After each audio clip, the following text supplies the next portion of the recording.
ఆంధ్రప్రదేశ్ రాష్ట్రంలో జరిగిన డిఎస్సిలో జరిగిన స్కామ్ అన్నది ఈ దేశంలోనే ఒక పెద్ద స్కాముల్లో ఒకటిది. పేపర్లు ఇచ్చేవాడే, పేపర్లు ట్రాన్స్లేట్ చేసేవాడే, పేపర్లు కరెక్ట్ చేసేవాడే వీళ్ళు ఇక్కడి నుంచి స్కామ్ జరిగింది. అక్కడ ఉన్న అవుట్సోర్సింగ్ అబ్బాయి ర్యాంక్ 1 వస్తాడు జోన్ 2లో. మళ్ళీ ఆ అబ్బాయి ఉద్యోగానికి రాడు, ఆ అబ్బాయిని పిలవరు. ఎందుకంటే తమకు చుట్టుకుంటుందనే భయంతో విద్యాశాఖ అధికారులు, విద్యాశాఖ మంత్రి అట్లా ప్రభుత్వం చేసిన పన్నాగంలో భాగంగా అతనికి ఉత్తరం కూడా పోలే. అతను కోర్టుకు వెళ్తాడు. ఆ కోర్టులో ఇంతవరకు సమాధానం రాదు, ఎందుకంటే వీళ్ళు అఫిడవిట్ ఇయ్యరు గవర్నమెంట్ దగ్గర నుంచి. అట్లాగే స్పోర్ట్స్ కోటాలో నేషనల్ లెవెల్లో గోల్డ్ మెడల్ కొట్టిన వాడికి ఉద్యోగం రాదు. కేవలం పార్టిసిపేషన్ చేసిన వాళ్ళకి మాత్రమే ఉద్యోగం వస్తుంది. 3,30,000 మంది డిఎస్సి ఎగ్జామ్ రాశారు. అంటే 3,30,000 మంది ఆశల మీద వీళ్ళు గేమ్ ప్లే చేశారు. వాళ్ళ భవిష్యత్తు గురించి ప్రశ్నార్థకంగా మార్చారు. ఈ రోజున మేము డిమాండ్ చేస్తూ ఉన్నాం. ఊరికే మాట్లాడి రోడ్డు మీద పోతా పోతా పాపం విద్యాశాఖ మంత్రి సవాల్ ఏముంది, నీ ముందరే సవాల్ ఉంది. ఒకటో ర్యాంక్ వచ్చి ఎక్కువ చెప్పాల్సిన అవసరం ఉంది. అట్లాగే 1:1 ఒక ఉద్యోగానికి ఒక్కడే అభ్యర్థి ఇంటర్వ్యూకి పిలిస్తే ఎందుకు ఉద్యోగాలు రాలేదు కూడా చెప్పాల్సిన అవసరం ఉంది. అట్లాగే మెరిట్ లిస్టులు మారిపోవడాలు, లేకపోతే మెరిట్ లిస్ట్ ఇచ్చిన తర్వాత వాళ్ళకి మళ్ళీ కాల్ లెటర్ పోకపోవడాలు, ఇవన్నీ కూడా సమాధానం చెప్పాలి. ఈ రోజున అసలుకి టెట్ ఎందుకు ఎగ్జామ్ చేశారో చెప్పాలా. టెట్ ఉండాలని ఒక జీవో ఒకసారి ఇస్తావు, టెట్ వద్దనే జీవో ఇంకోసారి ఇస్తావు. మళ్ళీ మీకు కావలసిన వాళ్ళకి మీ యొక్క అస్మదీయులకి మీరు లెటర్ ఇచ్చేస్తేనే, మీ వాళ్ళకి ఇచ్చేస్తేనే మళ్ళీ జీవో ఇస్తావు, మళ్ళీ మీరు టెట్ రాయాలని చెప్తావు. అక్కడ డిఎస్సి కూడా అవసరం లేదని మాట్లాడతాం. సో ఇంతగా దీన్ని అంత బహిరంగంగా ఒక నిరుద్యోగ యువకులకి ఒక ద్రోహం చేశారు మీరు.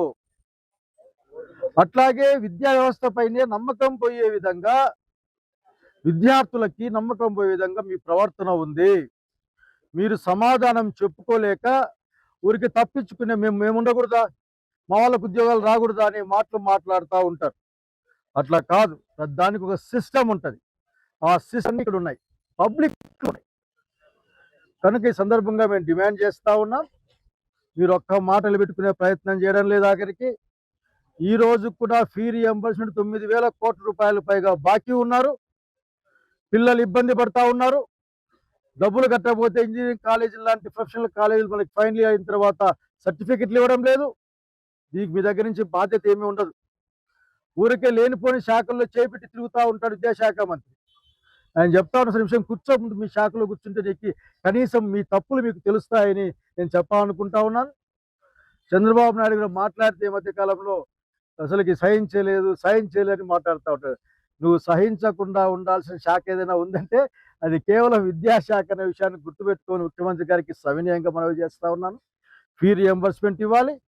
ఆ రోజున 3,000 రూపాయలు మీ అందరికీ బరువు కాకుండా అప్లికేషన్లు పెట్టుకోవడం కోసం, దానికోసం ఛార్జీల కోసం నేను 3,000 ఇస్తాను మీ అన్నలాగా, మీ పెద్దలాగా అని మాట్లాడారు బాబు గారు. మీరు ముఖ్యమంత్రిగా 2.5 years అవుతా ఉంది, ఒక్క పైసా ఇచ్చిన దాఖలా లేదు, ఆ మాట మాట్లాడే దాఖలా లేదు మీ దగ్గర.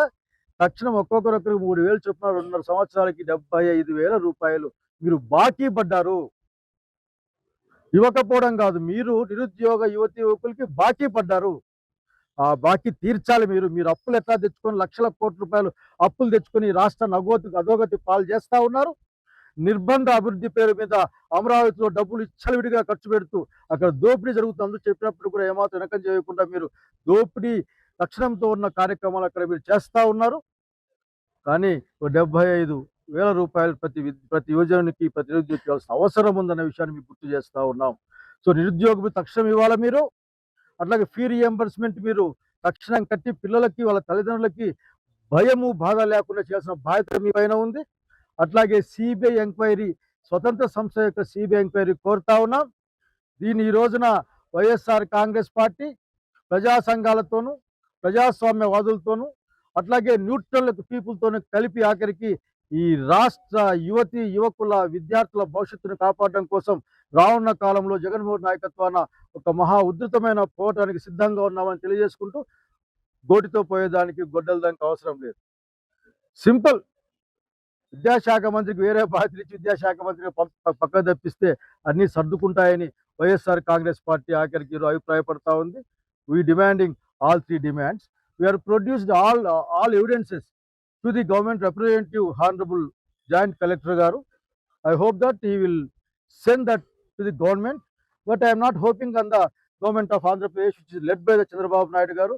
Once again, I am requesting and I am demanding, please send a probe to the CBI inquiry, probe on this by the CBI. This is my opinion and the demand of the YSR Congress Party. Thank you.